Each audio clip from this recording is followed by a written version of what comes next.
Hi, my name is PJ, and welcome to our short presentation. Have you ever wondered how the rich keep getting richer while broke people stay broke and the middle class seems to be shrinking?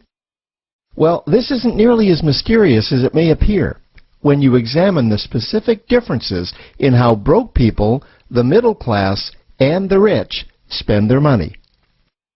Now, this is such a simple concept, yet so profound, it nearly knocked me out of my chair when I finally understood it. I'm going to show you exactly how the rich spend their money, and you can evaluate for yourself why they keep getting richer and the broke keep getting broker, and why the middle class remains so stressed out. Now, to get started, I'd like to review some financial terms we'll be using during this presentation. The terms that you need to be familiar with are cash flow, which means money you bring in, expenses, which means money you spend, assets. Now, this is the most confusing one. You're probably familiar with the traditional definition of an asset, which is something you own or have equity in.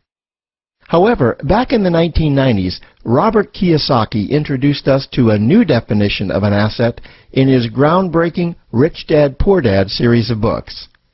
Robert taught us that an asset is something that pays you, and that's the definition we'll be using here. Liabilities is the last term, and it's defined as things that cost you money.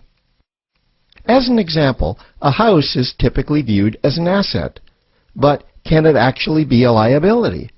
Yes. With our revised definition, anything that costs you money is a liability, not an asset. If you have a mortgage, your house is an asset to your banker because it pays him or her every month. But could a house also be considered an asset to you? Yes, in the right circumstances it could, when it pays you money. Let's say you buy a house and you rent it out, and it paid you a positive cash flow every month after all expenses. That would then be considered an asset. Now, one more time with the terms, just to be very clear before we continue. Cash flow is money you make. Expenses, that's money you spend. An asset pays you, and a liability costs you. Now let's take a look at how broke people spend their money. Now, when I say broke people, I'm not referring to the destitute. I'm speaking about that large portion of our society that lives from paycheck to paycheck and who never seem to have any money. In fact, most times there's more month left at the end of their money, and I'm sure many of you can relate to that group. On payday, broke people buy what I'm going to call stuff. Well, what's stuff? Well, that's inexpensive things that people buy that they don't really need to survive. You go into someone's house and you can't find any counter or tabletop space in the whole house because of all the stuff on it. Their house and their cars are full and cluttered with stuff. Well, where do they get all this stuff? They buy it at the flea market, at the garage sale, at the dollar store, at the craft show. So cash flow comes in, and then it goes straight out the expense column to buy stuff. You see, broke people never really educate themselves on assets and liabilities. They justify buying all of this stuff by claiming that it costs so little. But over the years, it's all they ever have. The problem is their cash flow never produced or created more cash flow. Now, please understand, I'm not undermining or taking any shots at this or any group. I just see a lot of financial difficulty out there, and it really doesn't need to be that way. Creating wealth isn't a mystery, it's a formula. The only reason someone doesn't create wealth is because they either don't know the formula or they don't apply the formula. Now let's take a look at the middle class. The middle class is the group that society mistakenly thinks are rich. They're not. Yes, they typically earn a six-figure income, and many of them appear rich, but it's what they buy with their money that keeps them prisoners of the middle class. What they typically buy are liabilities. Remember the definition of a liability? Things that cost you. By buying liabilities, the money gets pushed up and out their expense column. Liabilities are items like cars, boats, houses, airplanes, credit card debt. Now let's see just how this happens. The middle class gets a nice paycheck, let's say $10,000 for the month. They then split that down the middle and they pay their monthly expenses with half, and with the other half, they make a down payment on a new car. The car costs $5,000 down, and after they add on the insurance and the maintenance, that liability now costs $1,100 new dollars every single month. A few months go by, and they want a boat, then a vacation home, a Rolex watch on their credit card, a vacation on their credit card. And before you know it, their liabilities have raised their expense levels to near or above their income levels. They actually spend equal to or more than they make, meaning that they have to go to work and make a certain amount of money every single month just to cover their liabilities. The other important issue with both broke people and the middle class is that normally all of their cash flow is dependent on their own effort, meaning that they've educated themselves to exchange their knowledge and expertise for someone's money. Also, the money they earn is usually the highest taxed form of income. Here's an example.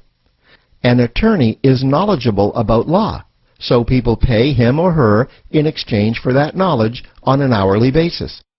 The problem here is that if the attorney isn't sharing that knowledge with a client, then the attorney isn't making any money.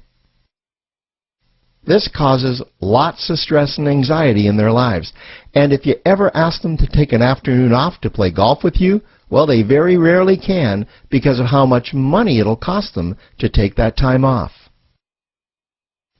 On the surface, life's pretty good. The reality is that it's a roller coaster ride. That's the middle class. Now, I know this group very well because for a great deal of my adult life, that was me. Now let's take a look at how the rich people spend their money. Rich people acquire assets. Again, an asset is something that pays you. If you want to become rich, buy assets that earn you more money. The money cycle looks like this.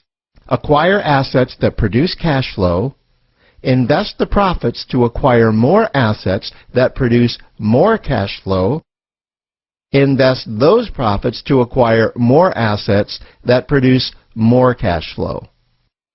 The rich spend their money and acquire things that produce more money. Here are a few examples of assets that produce more money. Investments are the obvious ones: stocks, bonds, real estate. Education is another asset. If you learn how to do something that produces more money for you and you actually do it, that's buying an asset. There's a great quote that goes, "If you think education is expensive, you should see how expensive stupidity is." Another example of assets you can acquire that pay you are cash-generating opportunities, especially those opportunities that can create a passive cash flow.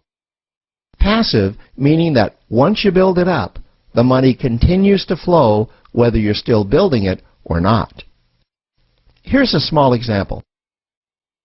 Let's suppose you bought a pinball machine and you put it in a barber shop, and you don't spend any of the profits. You save them until you can buy another pinball machine and put it in another barber shop. This, by the way, was Warren Buffett's first business. If you don't know who Warren Buffett is, he's one of the top 2 richest men in America. The rich are extremely eager to find those passive cash-generating opportunities because those opportunities continue to pay them month after month, year after year, long after they've stopped working the opportunity. You know, I see this happen again and again with successful entrepreneurs. They find a passive cash flow stream that they build up, and it continues to pay them month after month, year after year. They then take those profits and multiply them in another passive cash-generating opportunity, and then again in another. In conclusion, here's what I've learned over the years. You can't find these passive cash-generating opportunities unless you're open to hearing about them. Then, once you find them, you must be willing to see what fits you and then act. Now, the reason I say this is that I once answered a hokey little ad that I ended up generating 7 figures from, simply because I answered that ad and then took action. These opportunities are out there. You just need to find them. You also must be opportunistic enough that when the right situation does present itself, you don't miss it. So remember, broke people buy stuff, the middle class buy liabilities, and the rich acquire assets, preferably cash-generating opportunities that can create passive cash flow. They then take that cash flow and invest it in another asset that produces more cash flow. That's the wealth creation formula. Now, I trust you found this introductory information helpful. Now, to learn about one of the greatest cash-generating machines on the planet, click on the link below to proceed to step 2.